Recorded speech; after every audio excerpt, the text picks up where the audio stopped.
Well, well, well. Tonight, you know where we are? I know where I am. Where you are. I know where I am. But where are you? Hey, look here. We're inside the pastor study. Man, it's been a long time Been coming, but we too long. back. Yeah. We back. Tell your grandmama, tell your uncle, tell your aunt and them that we back inside the pastor study. Call Pookie and Ray Ray. Junebug. Let them know we're here. And we have something to say. We have something to talk about. And tonight we want to help you because in the process of helping you, we're being helped as well. So look here. Go ahead and do us this huge kindness, all right? We need you to do several things. First off, we want you to not just like it, we want you to love it, okay?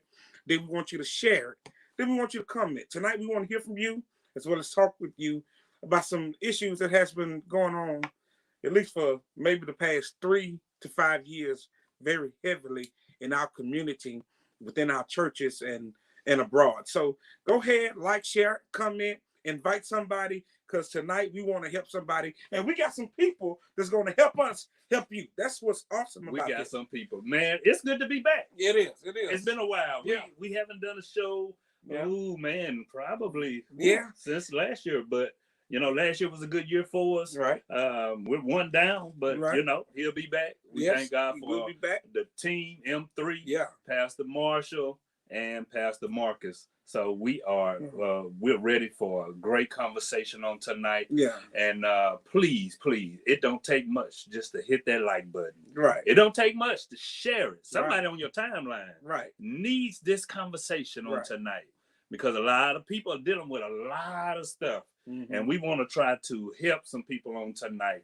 And so let's go ahead and get into the conversation with the people that we have. Let's go ahead and introduce our guests. You ready? Hey, look, I'm excited. I'm very excited because we have one lovely young lady. Guess what? And she's already mastered it, but now she's working on her doctorate. Okay, but I'm gonna let her talk to us. That is none other than Lady B. Clark Mitchum. Okay, she is here with us. Tell them hello. Hey. Hi, thank you so much, gentlemen. Yeah, my name is Belkis Clark Mitchum, originally from the Caribbean, now residing in Texas, more than a decade, almost 2 decades. That makes me seem old. But I've been working with women who have been through emotional trauma, sexual abuse, and related areas to help them overcome and thrive and find their voice so that they can articulate what it is they want and have the kind of life they're not looking to escape from. All Wow. right. Well, awesome. We're glad to have you on tonight. Yes. Thank you for taking And, time. glad you joined us for this conversation inside the pastor study. Okay. Who else do we have? Oh man, look here. We have somebody. We decided to go up to I-20. We went up I-20. This young man, who is a Texas College graduate.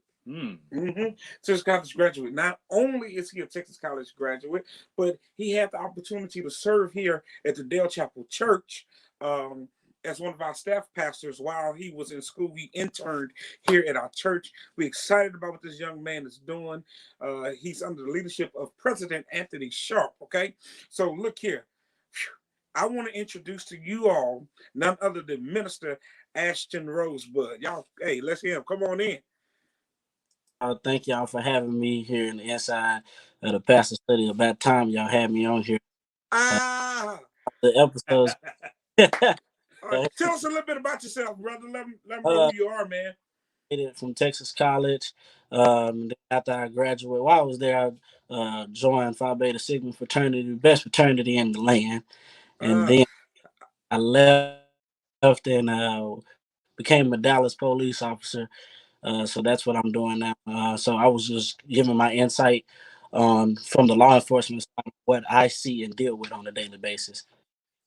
Wow, wow, man. Well, we're so glad that you took the time out to help us out tonight. We're gonna come back to you tonight. So hey, so stay by, don't get lost, okay? We got some more people that's knocking on the door right now, trying to get inside the pastor study, okay? Well, you hold on though. You hold on though, all right? You hold on, you hold on. Who knocking on the door now? Who knocking on? Guess who it is? Who is it? Guess who it is? Who is it? Man, it is none other than Lady Nia Pruitt. Good evening, everybody. Good evening, Hey, pastors. So Welcome good to be inside the pastor study. yeah. You inside. You I was am. outside, but now you inside. Now I'm inside. I'm so Yeah. grateful. We're glad Well, to just have you on tonight. Go ahead and introduce thank you. yourself. Just let the Thank you. people know who you are, where you're from, and what you do. Absolutely. Again, my name is Nia Pruitt, Minister Nia Pruitt. I'm from here in Tyler, Texas. I am also a certified Christian counselor. I've been doing that for the past year and a half now, certified. I've done it all the time, uncertified, but definitely something that is near and dear to my heart, especially within the walls of the church. So I am so glad again to be here tonight with you all and share my perspective and help somebody and be helped as well. Amen. All right. Thank you for joining us. We got one more guest. We got one more. He knocking on the door. He knocking on the door. He not. Oh. Hey, we got a heavy hitter. Heavy hitter. He come on in, Doc. There's none other than Bishop N.R. McGrew. How you doing, Bishop? I'm doing well, man. Doing well. Oh man, we have a bishop in the house tonight. I'm excited. I'm excited. I'm excited. We got a real bishop. You know, I bought my bishopship out the Cracker Jack box, but you a real one, Doc. How you doing, man? I'm doing well, man. God is faithful. I'm just glad to be inside the pastor's study. Hey, Doc, you was outside, but we let you in. Come on in, Doc. Yes, absolutely. Sir. Well, a little bit about me. I am a Paris, Texas native. I've been in Tyler over 20-some years now. I've been pastoring here, as well as I work for TDCJ, Texas Department of Criminal Justice, a parole division. Also, I am board certified Christian counselor. My specialties are anger management. I'm certified in anger management, grief and family counseling, marital counseling, and I've also been pastoring here in Tyler. So a little wealth of knowledge there, but I'm just grateful that we are in this place and time where we have to pay attention to this global mental health movement. Wow. Well, look here, man. We're excited that you're here. We're excited that you're here. Go ahead again. Those who are watching, you see who's in the study. So go ahead, like, share, and comment. Invite somebody. Look here, you need this valuable information, this wealth of knowledge that will help you and help your friends, your family, your loved ones. So look here, we're jumping right into it, okay? And we inviting everybody back in, and we're so appreciative for this moment, okay? So with that being said, we want to talk about, we want to really talk about how we can be a great help and to our pastors, to our lay members as well, and to all of our friends. You know, okay? this topic on tonight is something that there are a lot of people dealing with. And the reason I wanted to bring this topic out on tonight is because even this past year, we had so many pastors that committed suicide.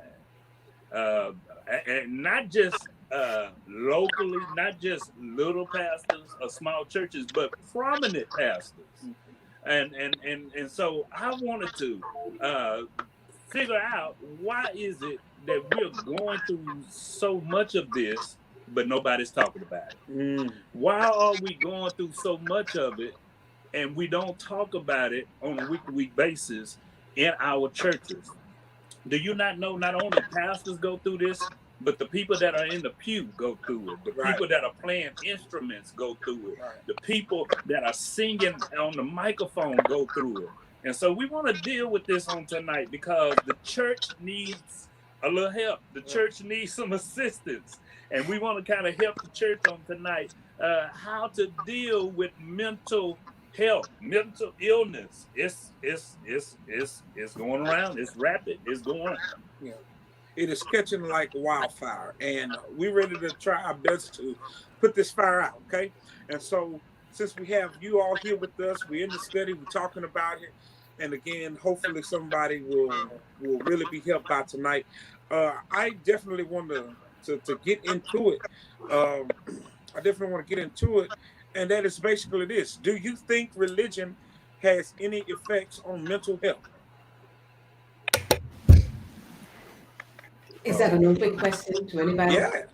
Go ahead, Bishop. I see you Well, shaking your head. absolutely. I think that it's even best explained through Isaiah 61 and 1, when the prophet Isaiah described the part of the mission, Messiah of his mission was to come and bind up the brokenhearted, right? And so mental health has to do with the trauma of brokenhearted. Somewhere there's an off kilter between the heart and the mind.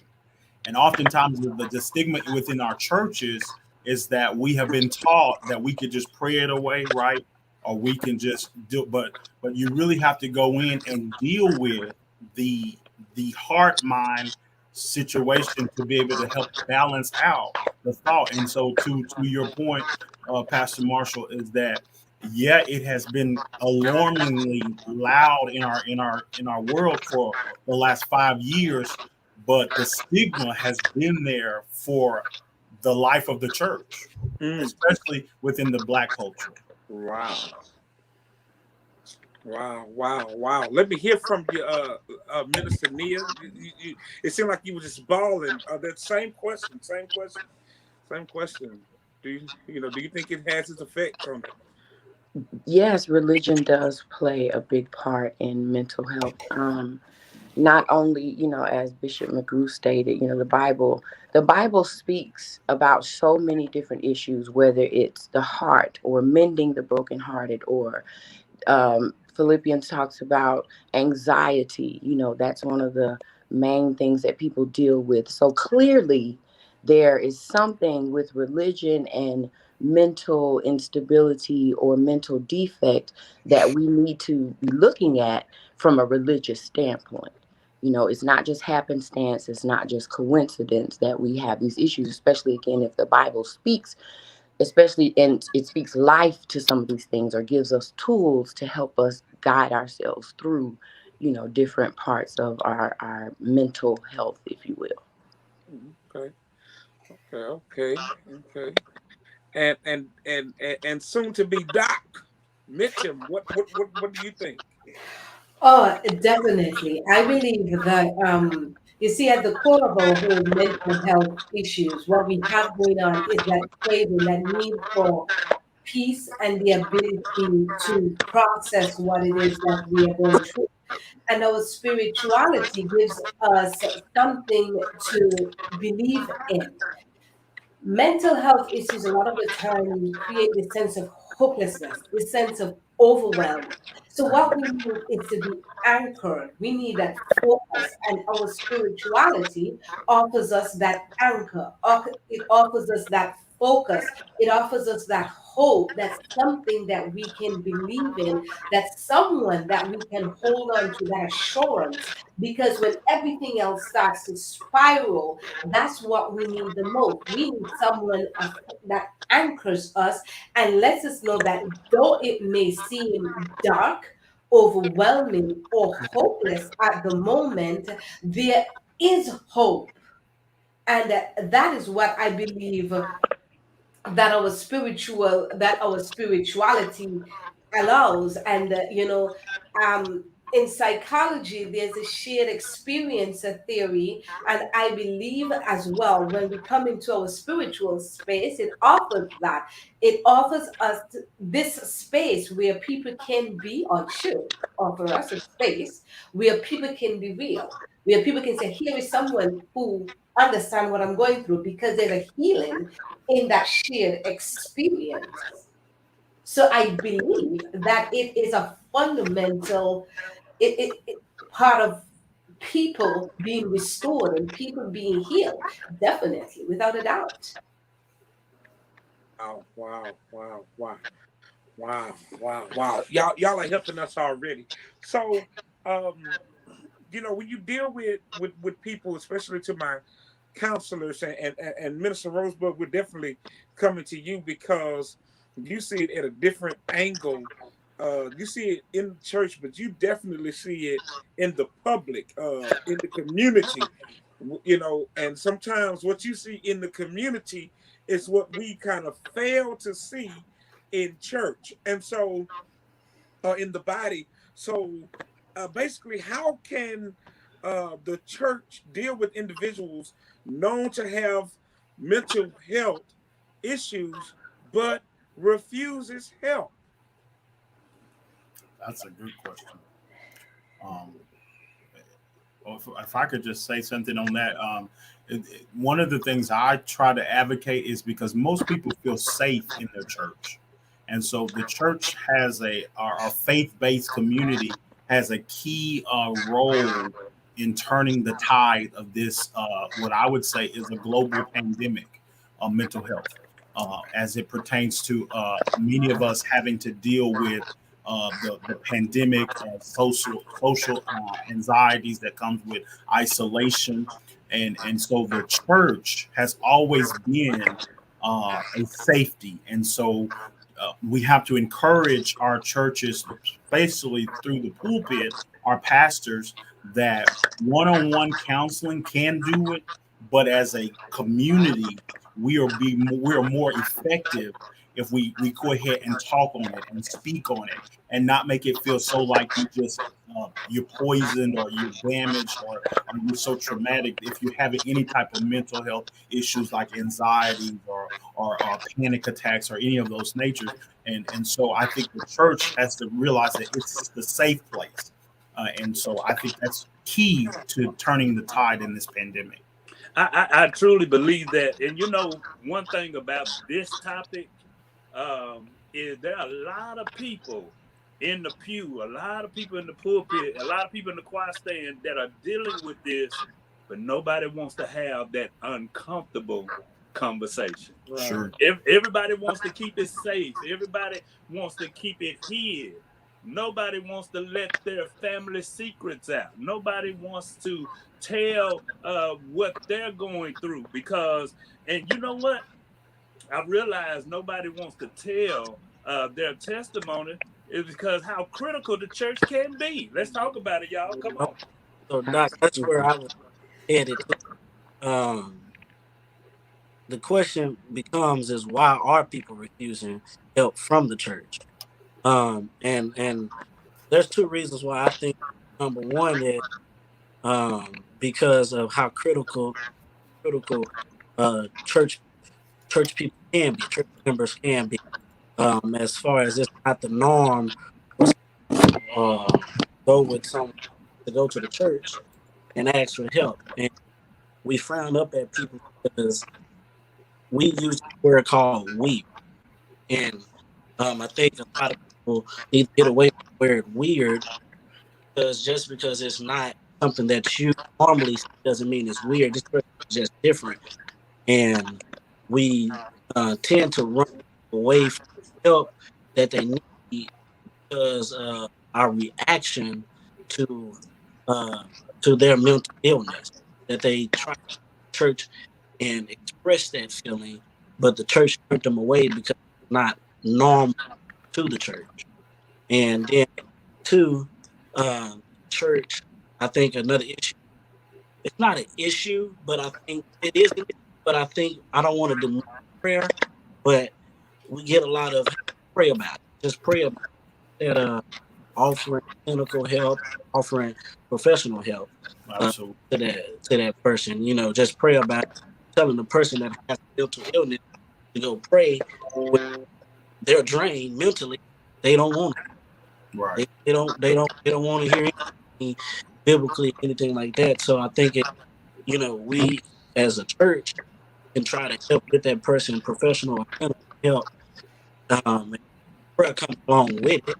But first, I think that's the first thing that we need to, as a church give. Minister Nia.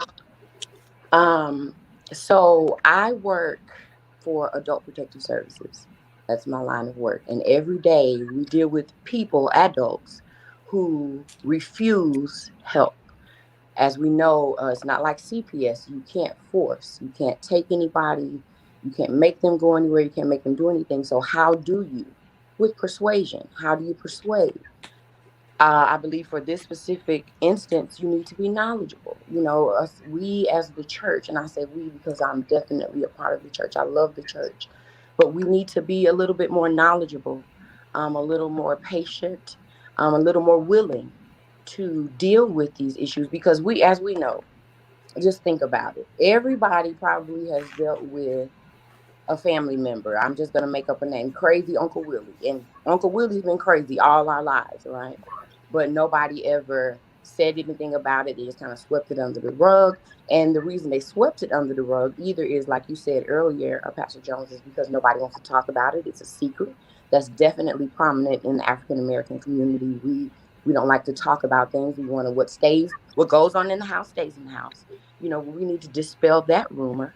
And also, again, we just need to be more welcoming to the fact that people suffer with mental health. So to persuade a person who doesn't want to be helped, love them. The Bible tells us, with love and kindness have I drawn thee.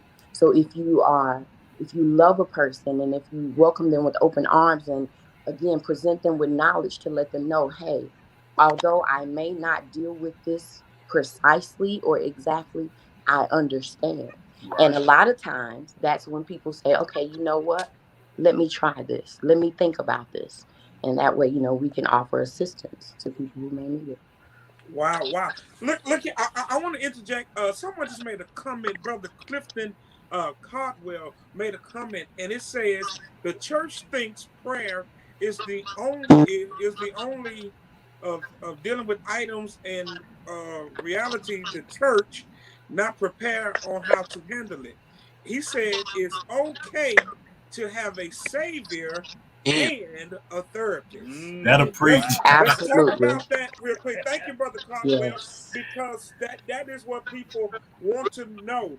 Is it okay to have a savior and a therapist? right, yeah, that's what I was just is you know prayer is you gotta have prayer, but um if I don't feel like I don't have that relationship and go to him and pray, then that goes with the prayer. But if I'm able to get a therapist, get that professional help, that's that's what I'm looking for. That's what I'm looking for. The church is a safe place, but I do need that professional clinical help, clinical professional counselors who have them in the church, not the but they talked about that. Okay. That we be more knowledgeable, and that's why I think a lot of pastors have people come in churches and Okay. Yeah, that's good. Pastor Nick McGrew, it looked like a comment about the name of Derek D. Lott. Derek D. Lott. He said that our lack of seeking help is more so based on culture and not so much our faith or religion. So let's talk about that. He said our lack of seeking help is more so based on culture and not so much of our faith. Okay, Yeah, so I, so I I I definitely agree with that. For the simple fact is that I think when you associate most of our trauma and most of our issues that we are dealing with as it relates to any type of mental thing, it deals with your culture, how you were raised, how you were reared. We talked about it, how in the church setting, most people don't deal with it because they taught from that generation what goes on in this house stays in this house. And the Tyler Perry cliche is that, but nothing gets healed, and the results of that is because there's been this shame almost, and that that digs even deeper into a root of what our descendants, where we come from, slavery, and dealing with that deals with the shame of, oh, I'm embarrassed, or I can't, I'm supposed to be strong, I cannot, my thoughts are racing. And so whenever clients come to me, I'm a man of faith, I'm a deliverance pastor, I believe in the power of deliverance. I don't believe in rehearsing madness, but I do believe in sitting my people down. A client of mine, or a person comes say, hey, Bishop, I want to work through something. The first thing we're going to do is we're going to unpack that. And that's what it means. It means to come in and you got to unpack that. And going to unpack that means you got to go back to your culture, how you were raised, what trauma came with being raised in a single parent household, what trauma came being raised from grandparents who may have escaped slavery and all of that. And then, dealing with incest and all those different things that may be the root of why you dealing with your trauma. So I agree with him. You have to go to the culture. And that's the fear, because to deal with the culture, we have to deal with us as a people. Wow. Wow. Wow. It, Dr. Meacham, Senator Dr. Meacham, yeah, what do you think about that? I am in agreement that culture impacts our faith a lot because the way in which we are raised is the way in which we tend to see God. And we tend to set a lot of limitations based on what we're comfortable with. And so, a lot of the times, if, for example, if you have a female with an absentee father figure, it is hard to question a God that's always there. So, you have to overcome some of how you've been conditioned to then understand that it is possible for a father figure such as God to always be there when you understand who God is. But I believe that our church has been failing our people in terms of we are not we present spirituality as if something we need to act out, something we need to just show up as, rather than something we are becoming. Now, there are times when God will do something and it becomes instantaneous. And there are times when it's a process. So when we do not see people change, or people see this sister or that brother over there acting a certain way and they're not, they feel as if they're falling short of what is required of them. And as a result, they're afraid to speak up because now I don't just have the shame of my sin and my issues to deal with. I have now the weight that I am not being what it is a Christian is supposed to look like. That's good. And it that is like trauma upon trauma. So when we start to create an environment that's really safe for people who are not perfect, when we start to create that environment that says, I understand the shortcomings, let's show you how faith is built. Let's show you how what love looks like. And I agree with my other sister who talk about how loving people is how we get them to that place of accepting help even when they don't want, when they think they don't want it, because most people want help. Most people do not want to be miserable. People are longing for happiness. People are longing for peace. They want it, they crave it. What they don't want is to feel beaten over the head again when they have already been broken. And an atmosphere of love in our church, an atmosphere of, I know that we are sinful. It's like Jesus with the woman at the well. That's like the perfect example of like how we ought to welcome people. He's like, I know the shortcomings. I know how tough it is, but Jesus is the greatest conjunction there is. He comes right after that but. And the transformation that he brings, the peace that he brings, the love comes right after that. And I think we fail a lot of the times to create that kind of atmosphere that there's a but Jesus after the trauma, after the hurt, after the shame. So yes, culture plays a big part in how we view our faith and how we exhibit our faith. But our church and the God that we serve has the power to undo all that. Wow, that's awesome. Awesome. And it seemed like it has really inclined uh, with this mental health deal due to COVID. What do y'all think about that? Oh wow.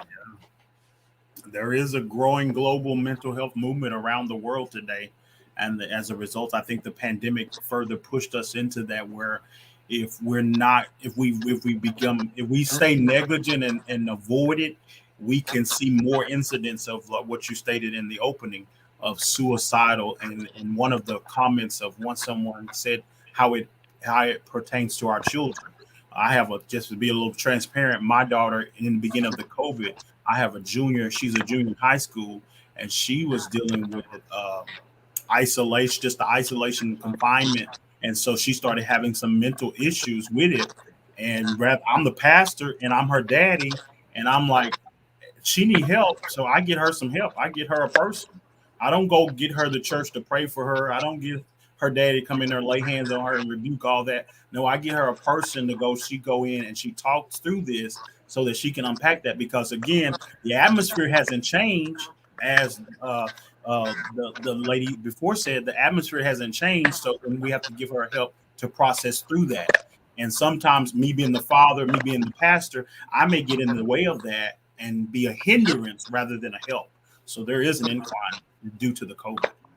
I do believe, and this is me personally speaking tonight, I do believe the power of prayer. I do believe that this is definitely a spirit because of what people are going through or have dealt with, a traumatization situation that has moved their lives to where they can't shake it. Now they have not moved on from it, and so they begin to act out or begin to do things that they wouldn't normally do.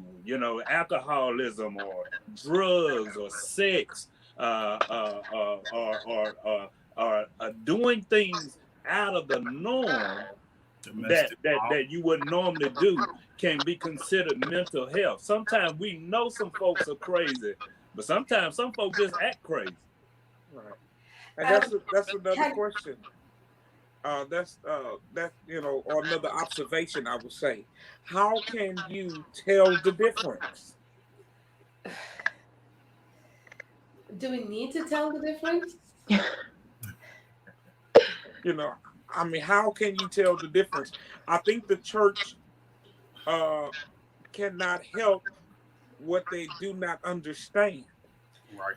I think that I one of the approaches, like that gentleman said, is that you need a pastor and you need a therapist. Jesus That's right. was a pastor and he was a therapist.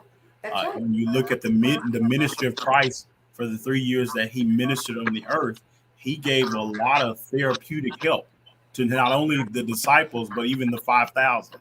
So, so I think that you just have to be willing to clear our lens and like you guys are doing tonight, speak on it. Right, when we speak on a thing and we give it life, then we're opening up an opportunity to speak on it, so that when we see that event that happens in our churches and we can help people rather than just preach to them, we can help them unpack and deal with those traumas before they get to our brother Rashad and they get into the criminal justice system, and then they're having mental anxiety breakdowns on the side of the road, and then we have to deal with a whole nother trauma, right? Why You're do right. why do we think though that one is exclusive of the other? Jesus, God gave us knowledge. He gave knowledge to man, and sometimes the answer to a prayer is that I will bring someone else into your life. I bring someone else into your space. How many times have we seen that happen throughout the Bible? So why do we think that having a therapist or Christian counselor that somehow it negates the power of God? God uses almost anyone that is necessary to save his people. Therapist, non therapist, you name it. It does not take his power away from him. No, it doesn't. It doesn't.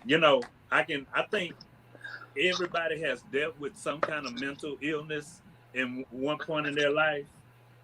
You look at these movie stars, You look at these entertainers, you look at these athletes. It's not just in the church, it's a global, like Bishop said, it's a global thing. And you know what?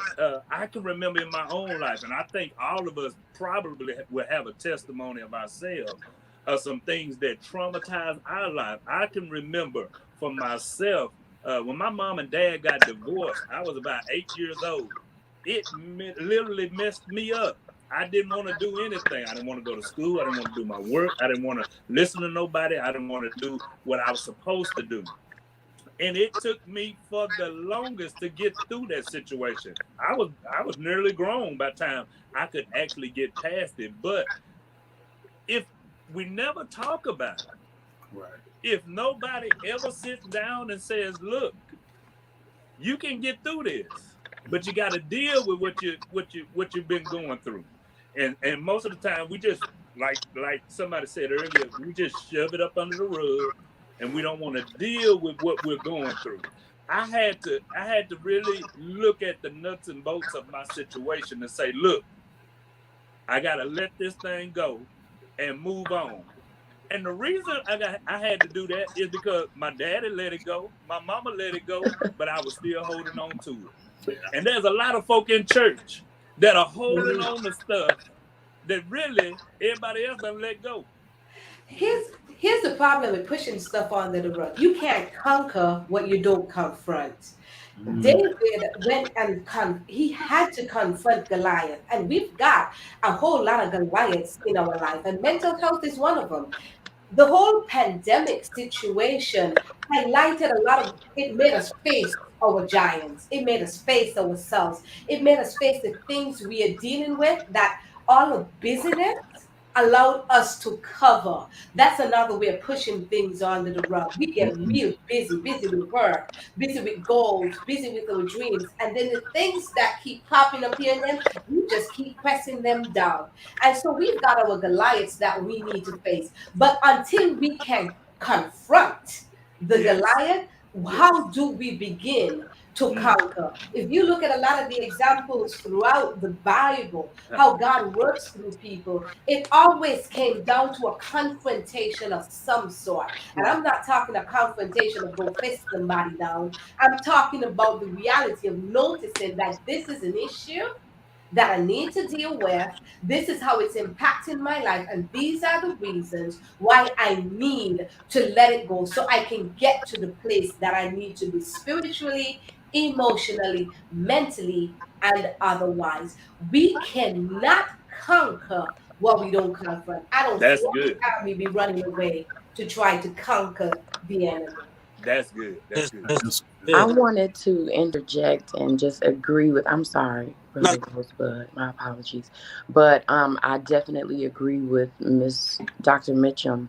You know, she was just saying that, well, what I was thinking was as far as the incline, it's not necessarily an incline, it's just more of what we see now.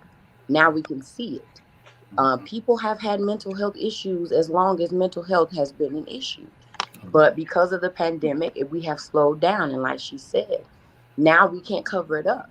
Now, you know, we don't have work, or in the beginning, we didn't have work or whatever it is, our activities that we would just dive ourselves into on a daily basis. Now we can't cover it up. So now we are pressed and confronted with confronting, you know, these issues. So yeah, the pandemic, not necessarily an incline, but now we can see it. We can't hide it anymore.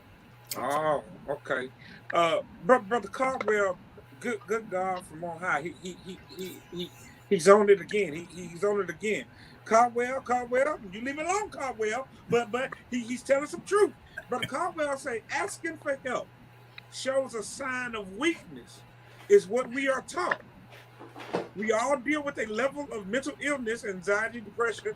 We just don't require medication like those diagnosed with bipolar, schizophrenia. This is real trauma, and the church does not know how to deal with it, and it adds more trauma and does more harm. Get professional help, and you know, it takes medication. The church must minister to people with mental illness, as Jesus did with the man in the tombs. I was gonna go there. You preaching now? Okay. I was gonna go there. Yeah. When you don't understand Yeah, what it is that you're dealing with, you'll push folk to the side that really need your help. I was gonna go there. Yeah.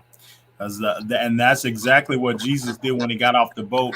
He went and confronted the boy who was in isolation, the man who was in isolation. And it does come with confronting. And I think the church, if we're going to see the turn in it, we're going to have to be have those resources. And then, as Dr. Meacham has said, we've got to be willing to sit down and show love, because love covers a multitude of fault. And that's where the church is missing it, because we don't know how to just give that. And I wouldn't say the church is missing it. I just think culturally it's been in our culture. The church in its stand just has not have the proper tools to deal with it, if that makes sense. You talk about dealing with it. You talk about dealing with it.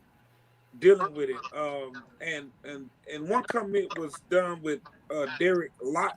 Go back to that comment.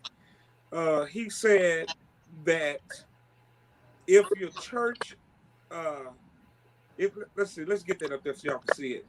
I want to make sure. Resources. I believe he said that if your church don't have resources on hand, Then they need resources on hand. If your church does not have resources on hand, some of those resources, I believe you saying, was like a LCDC or LPC or LCSW. So I'm assuming that those licensed council, yeah, right?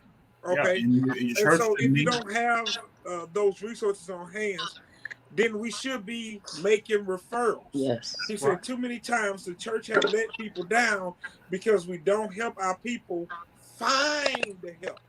So in right. other words, the church should become a resource center. We Church, just can't give people the word of God, but we right. need to give people resources to where they can get and say, hey, I know you're hurting. I know you're going through this. You're dealing with grief. You're dealing with the substance. Because this mental illness, it comes from many different things. Some it comes from drugs, alcohol, sex, all these different things. And unfortunately, we can't see ourselves while we ourselves, okay? And Right. so uh, when you get these helps now, uh, in our community for a long time, we were not always privy to that help. That's We right. didn't we didn't have it, and now we kind of got it a little bit more now. But for Big Mom and them didn't have that, And you also, and so they didn't have somebody now that was a chemical dependency counselor. right. Mm. You know, they didn't have They couldn't even go to hospitals. yeah, they couldn't go to hospitals. Or even So to the place, Pastor, I would even venture so far to say, we have to break through the stigma of they didn't trust people with the education to help them in those areas. You know, And we still don't trust right? all the way right. because of some things that has happened in the history of our culture. It goes back to culture. The Yes. syphilis thing, and even some people trying to take this COVID vaccine was really leery. I was at first as well, so I can be honest about it. But I got mine. You vaccinated? I got mine. Because you got a 2 cough minimum around me. you talk. I'm telling you right now. Yeah. And you know what I'm saying? Because I'm covered by the blood and Pfizer. That's all I'm gonna say. And I wanted to say that wisdom, I keep saying that, wisdom, that acting in what's wise does not in any way undermine the power of God. When Jesus said, "Give unto Caesar what is Caesar's," and they went and they get the fish and they got the money, it wasn't that he couldn't just make money appear the way he had done other things. There are other resources that he uses, and that's the same thing with us. And for anyone, I know that cultures teach a lot about this speaking up, this asking for help, how it demonstrates weakness, but anyone who have been through trauma will know to ask for help. It takes a strength that is beyond human. it takes more than who we are to ask for help. And I could speak from coming out of childhood sexual abuse, from being married to a man where I had domestic violence. I Mm. could tell you it takes strength to ask for help and then to see the process through. Now, I do agree, our culture, and it goes back to culture, like you guys said, that there's this whole distrust, but I dare to venture and say we have to want something more than what our distrust holds for us. I dare to say to our people, desire more, want more, and step out of it, because our distrust is forming our comfort zone, our cultural comfort zone. And when we stay within there, it's that very same cultural comfort zone that's suffocating us. Mm. And we because we don't realize sometimes that even when we're comfortable, not everything that's comfortable is good for us. And so we've created, there's an area of distrust and there are reasons for it, but you've got to realize that that comfort zone is strangling you. That comfort zone is sucking the life out of you. So are you going to stay there and say this is what it used to be, or will you dare to step out and say, I want something more? I want something different. I am looking for relief. And my church can offer me something, and then God might use the very church as a resource center to direct you into a place. Because in the final analysis, it's not about our comfort for God, but about our salvation. Right. And I would also like to piggyback on that because I think that's very powerful. And so, what can we do as the church and our role in giving those resources? I think the best thing to do is be able to come alongside that person. Don't just give them the resource and say, "Okay, I'm gonna refer you out to this board, this Christian counselor. I'm gonna refer you out to this psychiatrist." No, I'm gonna refer you, but I'm gonna follow up. I'm gonna Check stay on. with you. I'm going to walk alongside you. And I think that we take that approach as the church. So what do we do? That's right. Again, we're saying, what do we do as a church? When these brothers and sisters come into our congregations, then we need people on staff that will go alongside them and That's help them right. walk them on through that process. Because I deal with people in TDCJ. If you don't stay with them, they're not going to continue on to that place of rehabilitation. You And they got to need that spiritual rehabilitation to go along with it, or else everything else they get will fail. yeah. Yeah, I think the church, it's important for the church to partner with professional individuals. Like you said, we don't just point them, but we ought to check on them. Yeah. You know, so many times we do one or the other, but we need to do both. That's I true want to speak discipleship. on. I wanted to speak on the thing that Doctor said about coming out of the comfort zone. There's a thing that I always preached and always said that we have to learn how to be real with the deal in order to be healed. If the deal is that you have what's real is that you have a mental illness, and until you be real with that, you cannot get the proper help to Okay. be delivered from the mental illness, to be healed from the mental illness. So we first have to accept the fact that yes, I do have it. Yes, I do. Yes, there is something going on with me. And we're too scared to do that because we think about what other folk want to say, and it's so weak to come out and say what we actually are dealing with.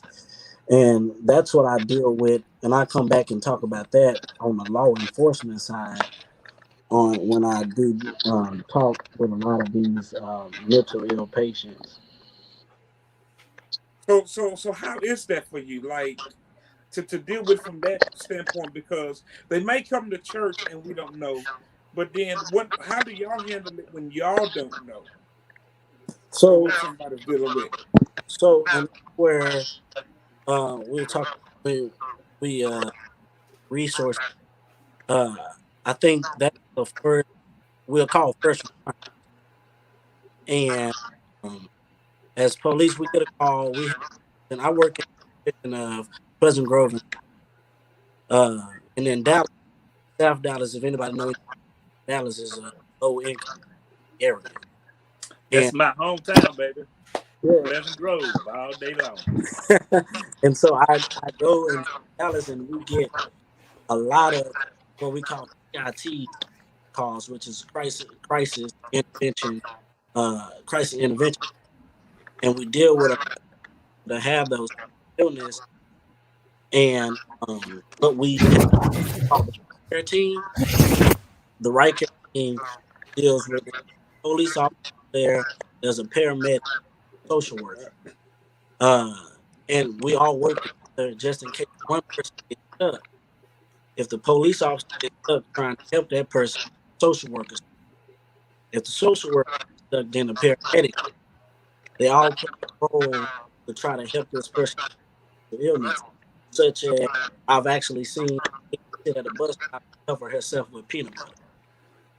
Uh, she peanut butter all over her, on her face, on her leg, everywhere. Covered herself with peanut butter. She thought that it was normal because that's what she does. As citizens, we don't think it's normal to cover yourself in peanut. But the peanut, what she in her mouth, makes her feel good. It makes her skin itching. So she covers herself in peanut butter, but she really has mental illness diagnosed with major depression, things like that. There were a lot, and the kicker to it is she had a doctorate degree from it. So it don't matter what level of education you have, where you have life, mental illness can hit anyone, one with a degree from SMU, and it's sad seeing a lot of it out deal with it every day. You people just walk the street, butt naked and not even know that they are butt naked. They don't know. They think they have clothes on. I've dealt with a person that thought someone was actually in her house. No one was in her house, but I had to meet her where she. And that's the thing that we have to do. We cannot from their mental illness. We have to where they're at and get them. And how I did that was there was no one in the house, but she saw someone, and I went there, but I actually had to arrest. Imagine I had to go in there, put my handcuffs on an imaginary guy, arrest him in Wow. the car, and let her see and that I put this guy in the car. She really believed I put a man in, put a guy in the car, took him to jail. Wow. But And that's the truth because what it did was it built her and it made her comfortable. It made her comfortable to the point where she was able to tell me that she wanted to go to a psychiatric hospital and get help. So we have what we call Parkland Hospital. We take Parkland Hospital and we'll do mental illness and we get resources help that they have a right care team that follow up with it after. So that looks on the law enforcement side. That's what I like what they said about you have to and doctors have to follow up with and continue to see where how these people are going and not give them the resources, tell them to go on. People don't know what to do, but we have to act with them, help them, and that's what we do, and that's what I do. I drive back,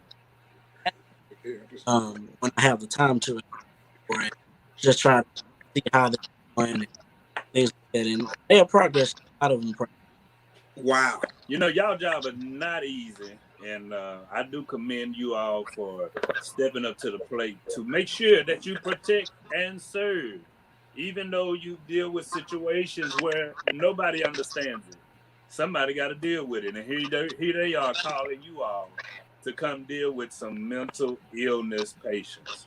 So I do say thank you to all of our law enforcement agencies and persons. But you know what? If we never confront it, like she said, if we never talk about it, how can we conquer it? Minister Nia? Yes, if we do not confront it, we cannot conquer it. Again, it just kind of goes back to everything that we've been saying all evening, about culture and even aside from all of that, we're here now, right? So we are here and we are open and we are ready and we are willing, to share expertise and show people, that there are possibilities for help from hopelessness, outside of and while outside of the church, while being inside of the church. Again, this is just such an awesome opportunity to let the community know, even if it's one person at a time. If it's just one person at a time, each one reach one. You know what I mean? Just to be able to share from different perspective, law enforcement, as pastors, as mastered, degreed psychologists, psychiatrists, just to be able to share and say, hey, there is help and there is hope for you. And you don't have to be stuck in what you used to think, what you used to know. You don't have to be ashamed. You don't have to be afraid. Again, there is help and there is hope. The Bible speaks about we have overcome by the words Absolutely. of our testimony. Yes. But the church cannot be so critical that we feel like, let me keep my testimony to myself. Let me keep my problems to myself. I was telling Bishop earlier, if we would be more transparent in the church, we could help so many more people. Absolutely. When, when you look at it, when Jesus healed the people and stuff, a lot of the times he talked about their sins and then he said, go, your faith has made you whole, which means you have to look at what the underlying cause of the issue is so that you can find your wholeness. So God God isn't about, oh my goodness, you feel horrible about what you done. He's not there to condemn you, not by a long shot. But if you acknowledge what repentance is, isn't it an acknowledging? Isn't it a confession and a saying, yes, I know? And he's saying, now that you know, here is how we go about the rest of it. And if our churches would stop acting as if the moment that you said yes to Jesus, that you became this perfect person, we'd be a whole lot better. We got to stop acting what we think Christianity is and start just being real about becoming it. Yes. Yes. I think that's so important. Somebody make this statement. Do y'all see that comment there? If you Yeah. don't see it, I want to read it.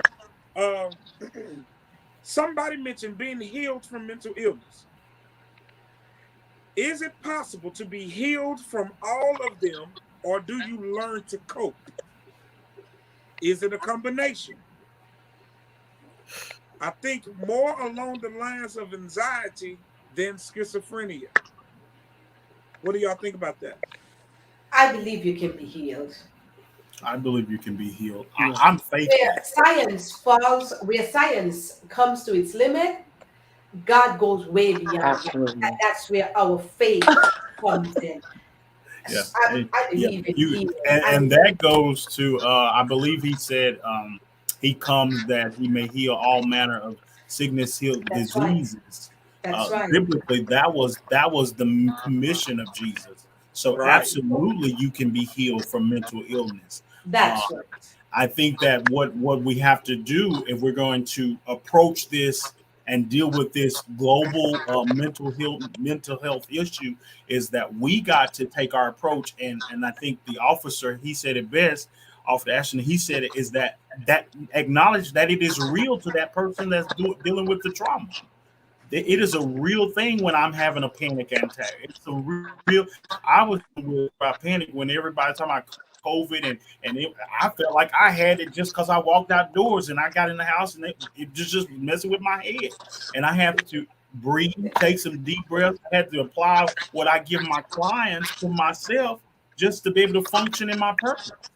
So I think admonishing that it is real, That's what the church has to do. Jesus admonished, yeah, you possessed with many a demon. They call him legion. You got it, but the demon recognized Jesus in his full totality, and then acknowledging that person's dysfunction. I think that's where our churches have failed us, is that we don't want to acknowledge the dysfunction, and you can't shout over everything, you can't dance through everything.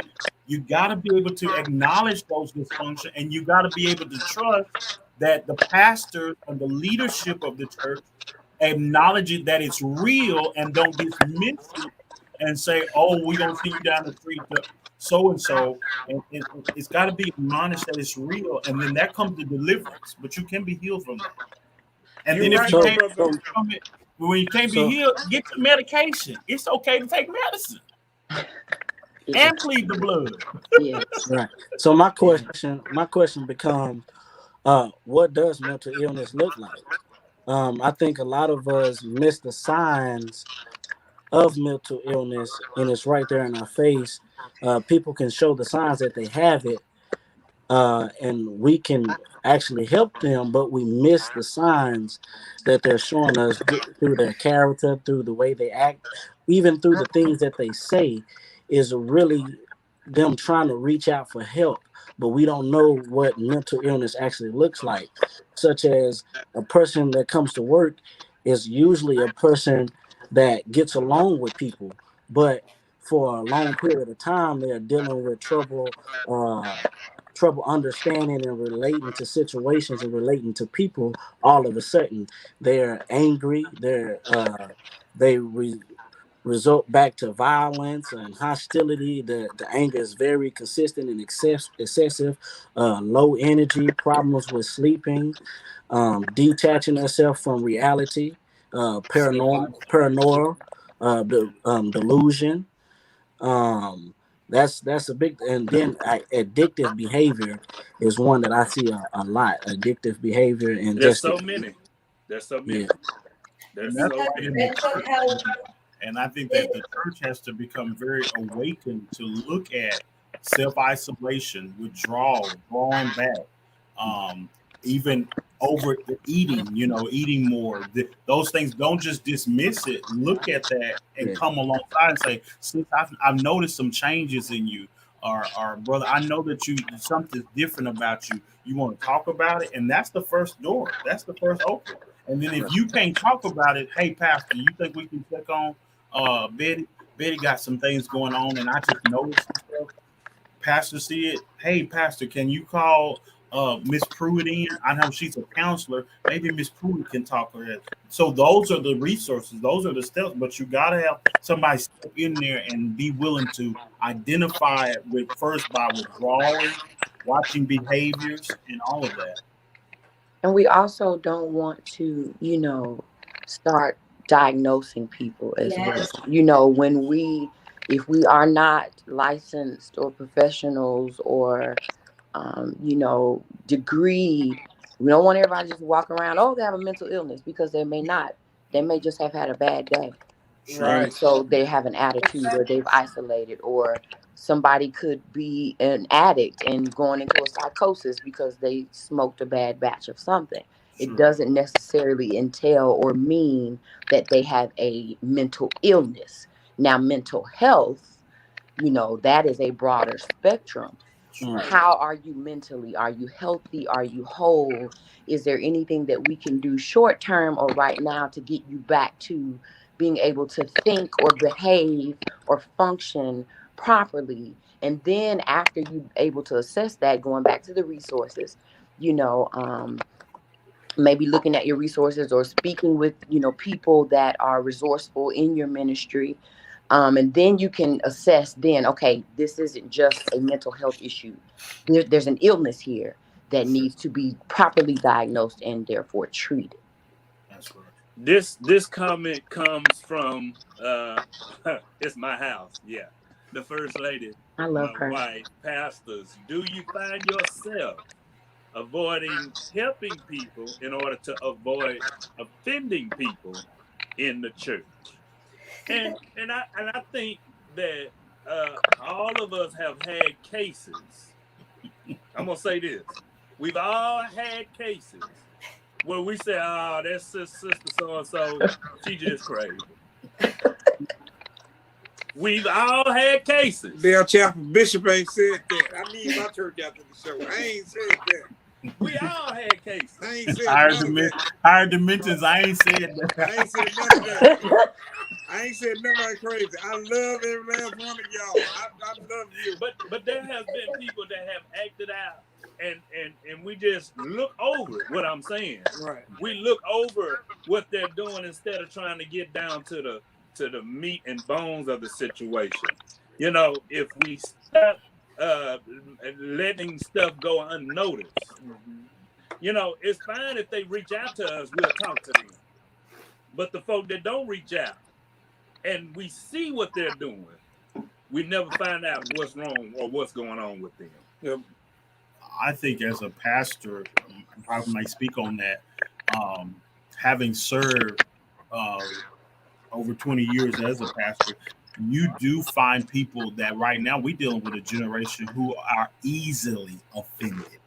Right. So when you have a generation of people who are easily offended, you have to be willing to figure out how to properly assess a situation, because everybody is on heightened offense. Now, I'm not saying you cater to their madness, not by far, but you do have to have a sensitivity to discern on how to deal with whether this is just one of the members acting out, or as Ms. Pruitt has stated, this may be something that something traumatic maybe have led up to this person acting really outside the character, and then bringing that trauma to the church. And as a pastor, we have to deal with it, but we have to be careful, so we don't avoid it, but we have to use discernment, I believe.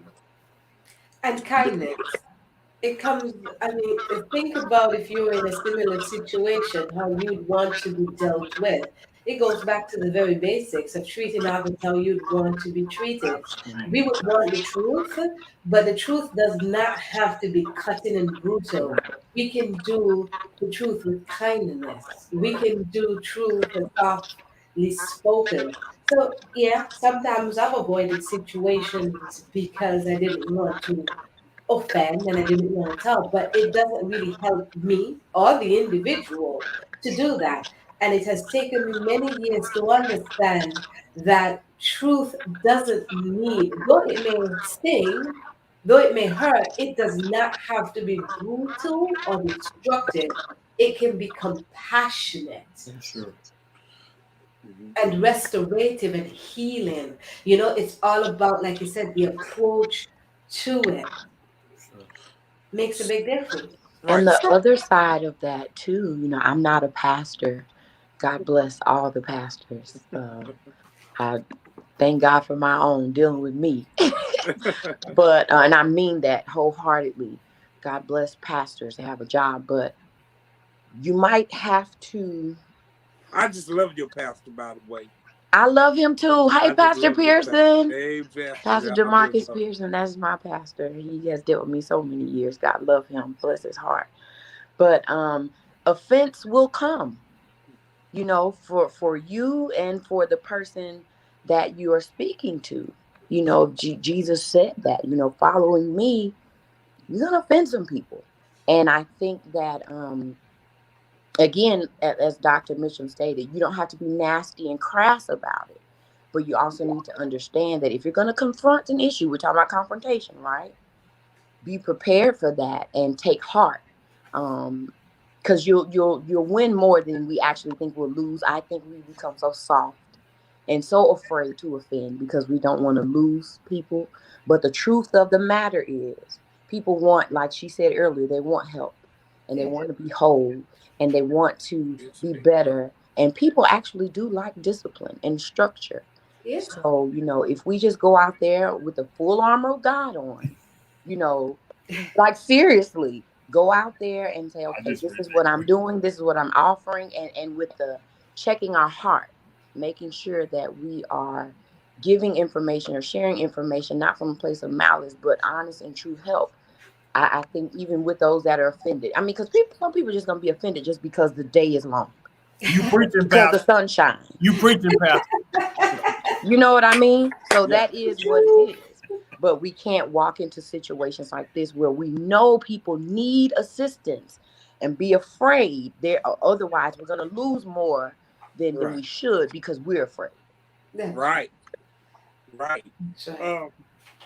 Somebody said, do we think Lady Cooper, Lady Cooper Jones, Lady Cooper Jones said, do you all think a mental illness is a demon? Some, So Some Yeah, are demons. I believe to some of them are not Yes. all. I Yes. believe some are spiritually motivated, some are spiritually inclined, but not necessarily all of them. Right. They can be induced into Yeah, demonic.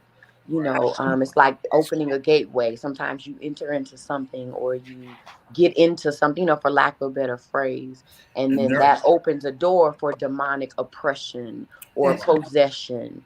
Whereas it could have just been, a simple, like I was saying earlier, mental health issue or just something that you need to deal with. But when we don't confront things and we just kind of keep on going, especially for the believer. I mean, as we know, the enemy still kills and destroys whomever, but especially the believer, when we aren't using the word of God as the authoritative God in our lives, when we're not submitted to Christ and following Christ, and we just kind of doing things the way we want to do them, you can kind of open yourself up through our traumas, through our everyday that's right. struggles and toils, open yourself up to oppression and possession. And I would say too, Miss Pruitt, there are, as a deliverance pastor, you deal. So you say is mental illness, can it be a demon?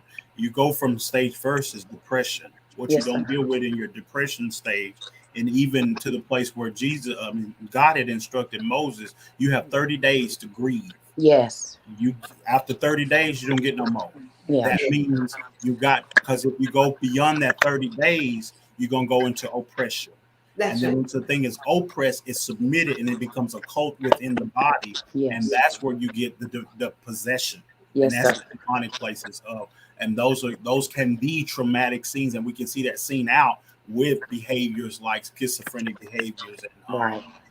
and people speaking hearing voices and stuff like that. So there's depression and then oppression and then possession. I Wow. agree.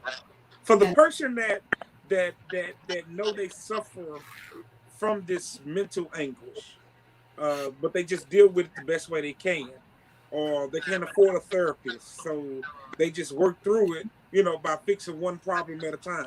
What do you say to them? Well, that's where, and with the police department, all of our resources are free.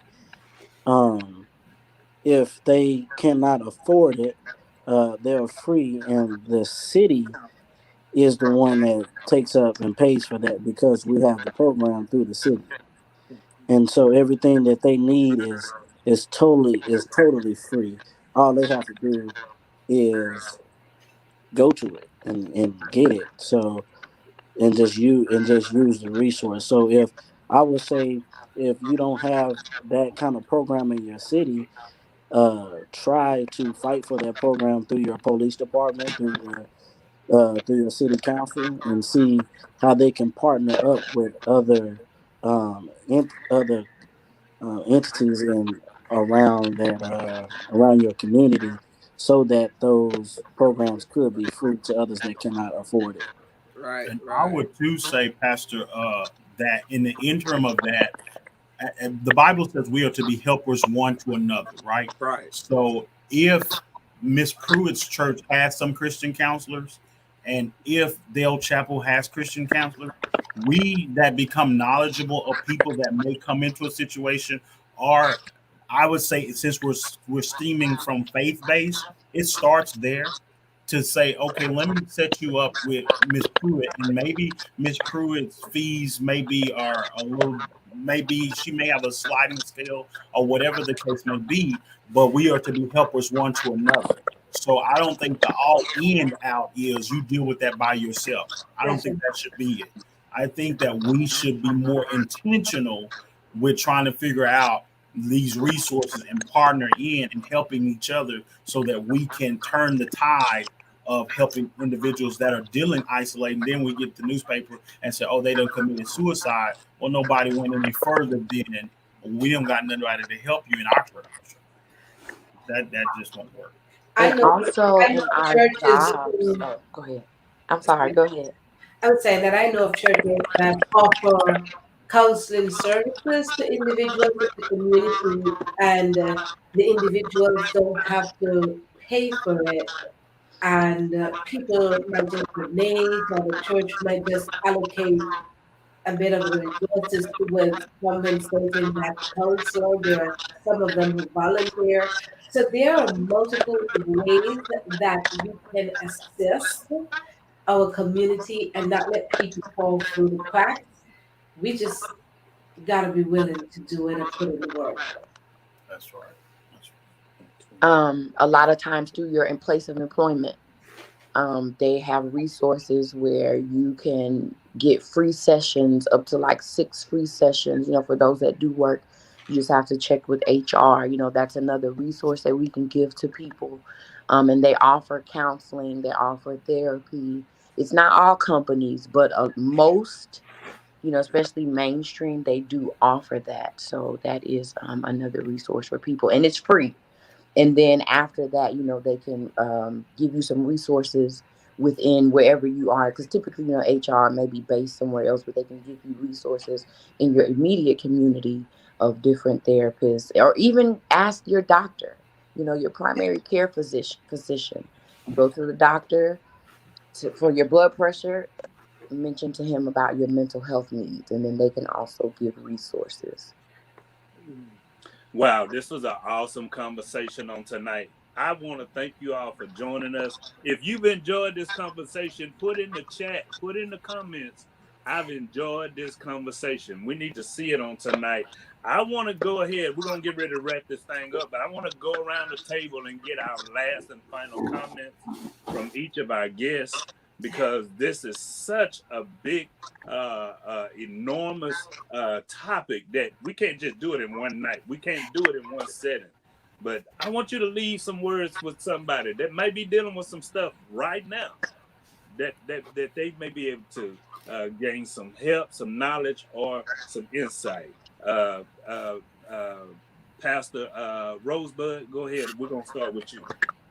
I just wanted to say, as a final word, um, with me being with the police department, I see a wide range of this every single day.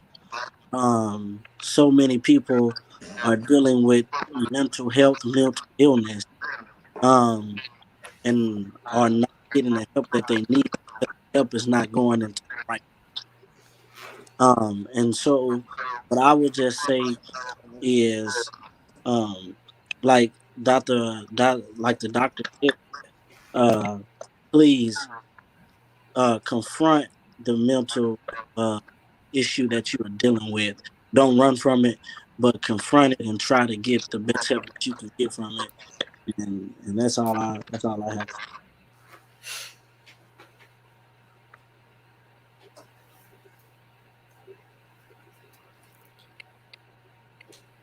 I can't We hear can't him. hear you, Mhm. Pastor. We can't hear you, All Pastor. right. You're muted. We can't hear you. We couldn't hear you. All right, can you hear me now? All right, I appreciate you, Pastor You Rosebud. put us For, out the study. Y'all Put was us gone. out.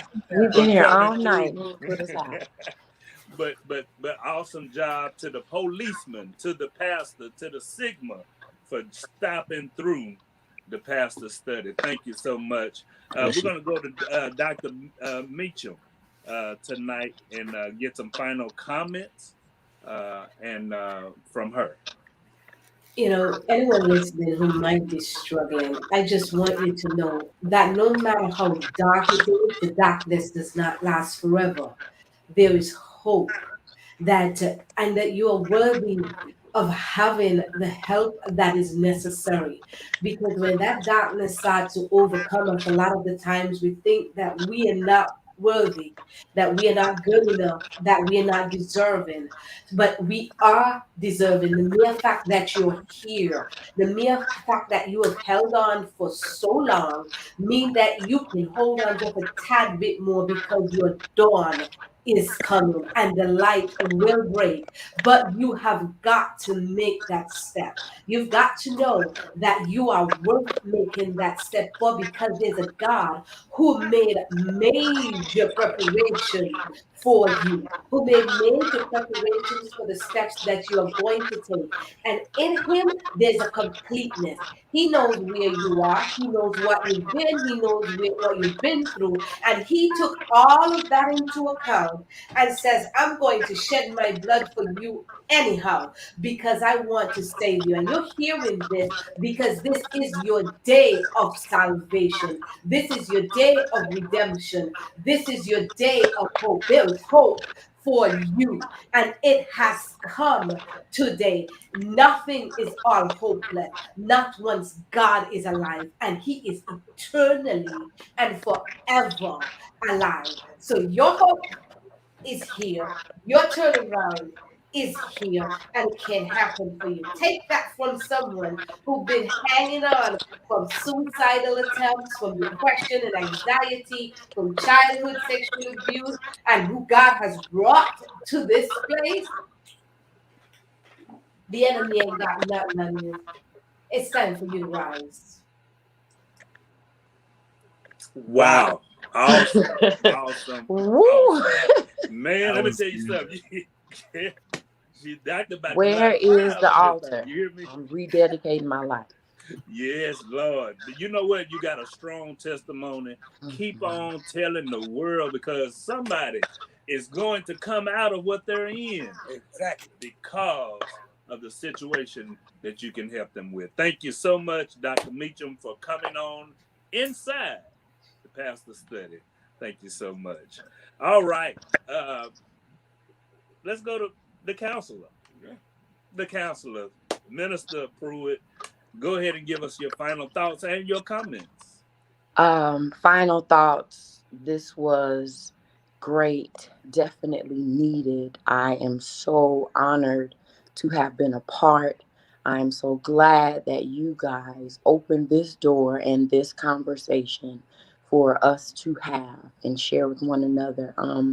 For anybody who is listening, who will listen, as already previously stated, there is help for you and there is definitely hope. Um, my specific advice would be, or encouragement would be, don't be afraid. Don't be afraid. Don't be ashamed. Don't be fearful. You know, the Bible tells us that God doesn't give us the spirit of fear, but that of love, joy, and a sound mind. So, excuse me, if you look at it from that standpoint, that I have a sound mind, that even if my mind is playing tricks or my mind is diseased or whatever it is that it may be, understand that again, there is hope for you, and you don't have to be ashamed. You don't have to be afraid. You don't need to hide anymore. The door is opened. We're out here now, as the kids say. We out here. We outside. We are outside now. So don't be ashamed. Don't be afraid. I'm just like, Dr. Meacham, coming from a place of I've suffered. And I was there. I was ashamed. I couldn't understand. As much as I loved God, why couldn't He heal me from this? Why wouldn't He heal me from this?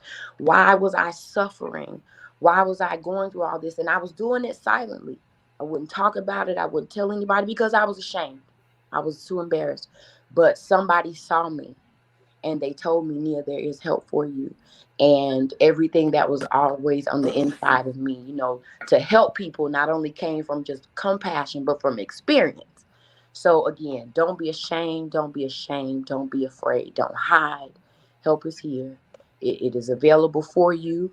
And if you can't find it, reach out to me and I'll find it for you. Amen. Thank Go you, ahead and give you us your guys, for information, having me. Oh, okay. Well, I how they can am. reach you, or what platforms do you have? Yeah, so clearly on Facebook. My name is Nia Imani Pruitt, but you can email me at purposedfaith Counseling, PURPOSED, at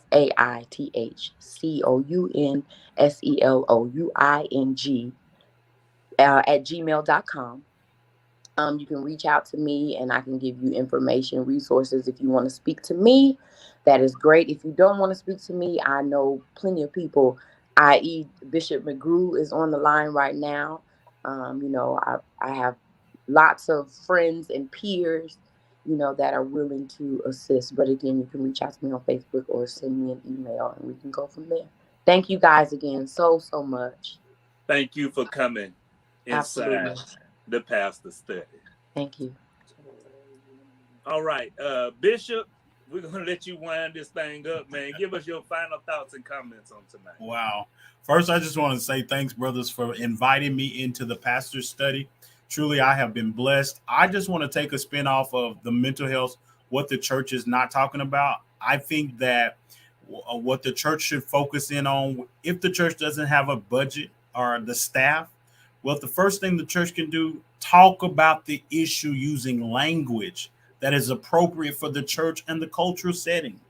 And I think the person that's going to have the biggest impact on that is the pastor. Pastors should begin to address mental health and the trauma right from the pulpit, and then encourage the congregation to offer practice uh, helping, being hospitable to those families that are suffering quietly and those individuals that are suffering within our church body. Give them the help by being there to encourage them. And then thirdly, help connect those that need trustworthy community resources. I'll say that again, help them connect with trustworthy community resources. And then finally, reach out and extend Christ's love through friendship. Love covers a multitude of fault. And if we're going to see this thing, this pandemic with mental health, that is a global movement across our world, and right in our country, right in our back door, it's happening in our churches. And I would just encourage the church. What do you do, and how do we continue to talk about it? Take those steps, and we'll see change. And I'm here for you. I'm a part of a Journey to Peace Counseling right here in Tyler, Texas. My office is right on the corner of Shallow and Paluxy in the Atrium building. And I'll work with you on a sliding scale and whatever we can do to help you. And if I can't help you, I have a partner who is an LLC limited. Limited. She is a licensed professional counselor, and she is partnered with me, and we're able to help you, assist you to get this freedom that you need through mental clarity. Do you have an email that you want to give out? Sure. Email is nmcgrew_1 at Yahoo. I can be reached there at nmcgrew_1 at Yahoo. And you can look me up on Facebook or Journey to Peace Counseling. All right. You know what? I really appreciate you. I think I told you some months ago when I first saw your flyer with you dealing with anger management and stuff like that. I wanted to do something with you. I didn't know how, I didn't know when, I didn't know where, but I thank you for joining us inside. I appreciate you guys. I appreciate you, Frat. Blue. Blue. All right. We're going to go back. Since we got some contact information from our other guests, we're going to go back. Pastor Rosebud, are you still there?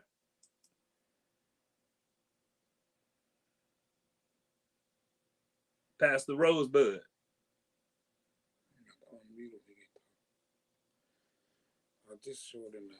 All right. I think he put his information on the screen. You can get that information right there. If you need to reach the pastor, the policeman, you can reach him right there at ashton.rosebud@dallascityhall.com. That is his information for you to reach him. He's back. Hold on just a second. Let me see if I can get it back in. Oh. Okay, right. Yeah. I put my information down in there that you can email me at ashton.rosebud@dallascityhall.com.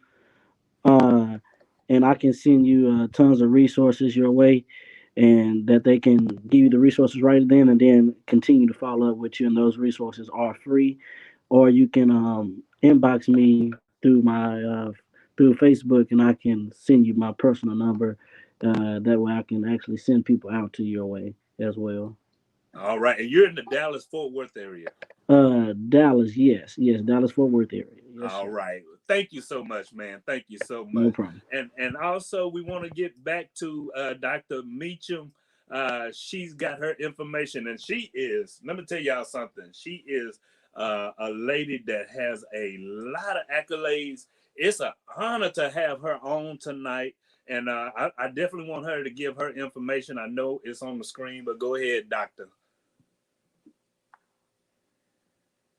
Instagram, Facebook, LinkedIn, Twitter. You can find me there. But if you do want to email me and reach out, you can either go to my website, www.belkisclarke.com, or you can email me at info@belkisclarke.com, info@belkisclarke.com. I'm always willing for a good chat. All right. Awesome. Thank you so much, Doctor, for an amazing night on tonight. Thank you so much. Well, Bishop, you know, I really feel like we've done great on tonight with giving information and talking, just having the conversation about this topic. Because, if we're ever going to conquer this thing, we got to confront it. Yes. And one thing about it is, don't be scared. I want to encourage the church on tonight. Don't be scared to tell your testimony. Don't be scared to tell what you're going through, because nobody can condemn you but God. That's right. The Bible tells us that we ought to love ye one another. That's the first commandment. That's the greatest commandment. That's right. To love one another. So if we're going to be the church that God is looking for in these last and evil days, we got to learn how to love folk. He didn't tell us to love folk regardless of what kind of situation they're going through, or what kind of addiction that they have, or what kind of monies that they got in the bank, or what kind of social society thing that they got going on. But he said, love them in spite of. If we want love, we got to learn how to give it. And so we got to learn how to love people through what we're going through. We got to be transparent. We got to learn how to start telling people, look, because what you've been through, somebody else is going through right now, or somebody is headed in that direction, and they can be delivered. They can be brought out because of the words of your testimony. Right. Let's start talking about this stuff. Let's start doing it in our churches. I want to encourage all of us to start getting resources in your churches. Get some pamphlets, get some information. We put the information out there for you all. This is a start. We can start now. 2021 is about to end. 2022 is about to come in. We don't want to be the ones that we could have, that we would have, but we want to be the ones that we reached out and did what we could to help our neighbor. Yeah. I want to say again to all our guests tonight that came inside the study, we love you. We appreciate you. To all our viewers who have watched and supported us since we started. If you want to be a blessing to us in our efforts to better serve you, to bring you better quality, you can do so. You can sow a seed. Galatians 6:6 tell us that let us sow, let us share with the one who teaches. So you can do that by $ ITPS 2020. Whatever it is, we will be grateful for it. There's ITPS inside the Pastor Study 2020. Okay, and don't forget to like, share, and comment, and share this with somebody because it probably has helped them. Please, ma'am, please, sir, share this with somebody. I just want to also remind all of you that we appreciate you, we love you, and we thank you again. So as we get ready to leave you, I want to let you know that for the past couple of months, it's been difficult for me, for some colleagues of mine, but I had some good brothers that wrapped their arms around me, prayed for me, and preached me through it. And I want to tell you that it's okay to seek help, that it's okay to talk to someone, and it's not your fault. It is not your fault. You can be helped. So I'm going to leave you with this. Trials dark on every hand, and we cannot understand. All the ways of God will lead us to that blessed promised land. He'll guide us with his eye, and we'll follow until we die. And maybe not today, not even tomorrow, but we will understand it better by and by. From Western Plains to Eastern Hills, you've been inside the Pastor Study. Signing off.